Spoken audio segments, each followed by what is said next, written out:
hello' কি খবৰ আজি আপোনালোকক দেখাব লৈছোঁ যে মই মোৰ বেডৰুমটো কেনেকৈ সজাইছোঁ ৱালৰ কাৰণে এই ফ্ৰেম তিনিখন অৰ্ডাৰ দিছিলোঁ য'ত পজিটিভ এফাৰ্মেশ্যনছ লিখি থোৱা আছে যাতে ৰাতিপুৱা উঠিয়ে মনলৈ ভাল কথা আহক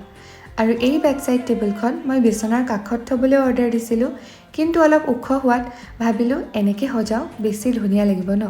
আৰু ৰুমটোৰ থিমটো দেখি গম পালেই চাগে গোটেই পিংক আৰু হোৱাইট হয় মই মোৰ ৰুমটো একেবাৰে পিংক কৰি পেলালোঁ পাছত বিজিত ইয়াতে থাকিব লাগিব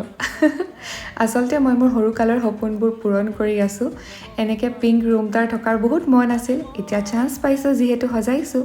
আৰু বৰ বেছি বস্তু থোৱা নাই যাতে ৰুমটো জাজ নালাগক আৰু চাফা কৰিবলৈ সুবিধা হওক আৰু যিমান পাৰোঁ এনেকৈ আৰ্টিফিচিয়েল আৰু ৰিয়েল প্লাণ্টছ ৰাখিবলৈ চেষ্টা কৰিছোঁ কেনেকুৱা লাগিছে বাৰু কমপ্লিট লুকটো কমেণ্ট কৰি জনাব দেই আৰু নতুন ডেক'ৰেশ্যনৰ ভিডিঅ'জ আহি আছে সেইকাৰণে চেনেলটোক ছাবস্ক্ৰাইব কৰি দিব আজিলৈ আহিছোঁ বাই বাই